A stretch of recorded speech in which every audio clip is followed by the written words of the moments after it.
a mega fight.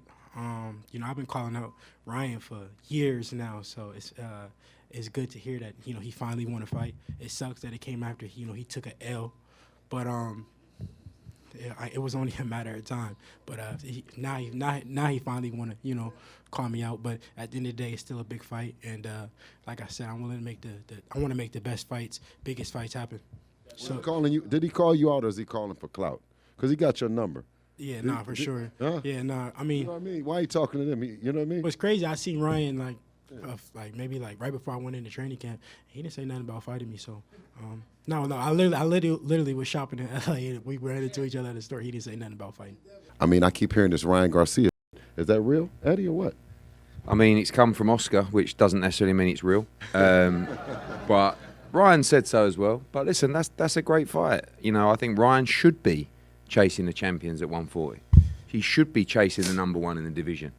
And Devin's the number one in the division. So, I do think, looking back, I think people don't quite understand what Devin used to do to make 135.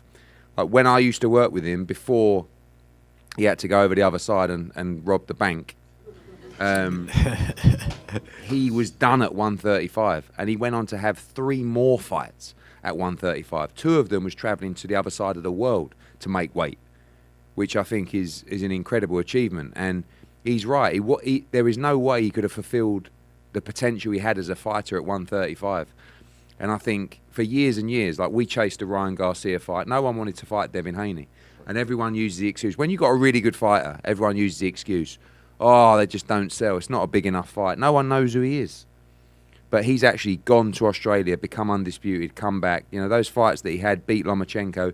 Now he's sold out in a city that hasn't had boxing for 2 decades. Who else can do that in boxing? Eddie, you remember when you told me, you said, it was me and you said, I just think you might be too good, mate. But that's what, you know what? But when you're too good, the only way you can entice people is by making sure they get paid to get beat. Yeah. Right? Yeah. So that's what happens. So now people are seeing the draw, people are seeing the size of Devin Haney, maybe even Ryan Garcia, and going, you know what? That's a big fight. So if I get beat, I get paid. Does every fighter that he fight get their biggest payday? Yep. So you see, and we have a strong team like Matchroom and Eddie behind us in the zone. So you see every fighter gets their biggest payday, but then there's not the line around the corner. Devin is truly the best fighter on the planet, and I'm so happy. It's a funny thing too. Is a funny story. I got a message from Oscar yesterday, Oscar De La Hoya, and I was surprised. He wished me luck. He said, he said, good luck, do your thing.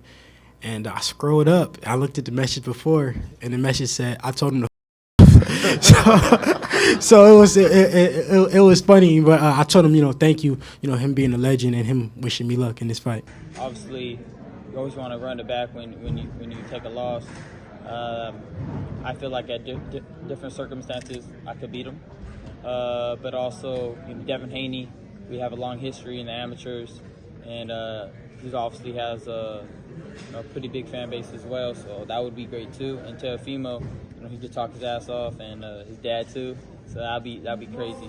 How soon could we expect to see Devin back in the ring?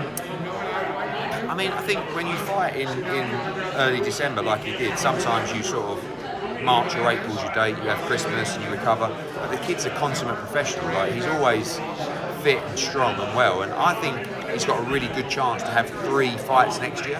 3 big championship fights, one in March or April, and then one in June, July, or wherever it is, and then one in November, December.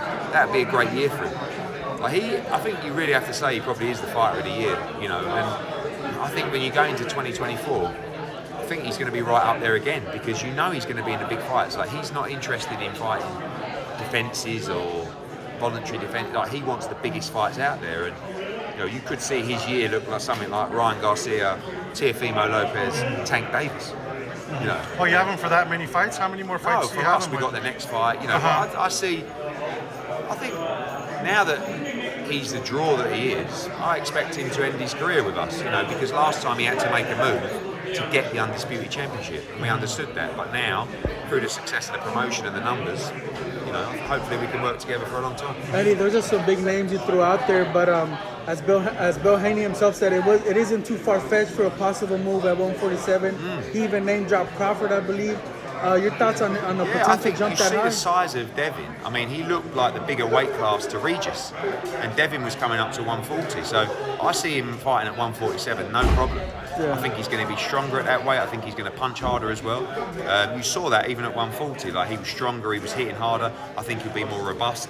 But once you start moving to 147, you're in with bigger guys that can punch very, very hard as well. But listen, what a matchup Terence Crawford against Devin Haney is.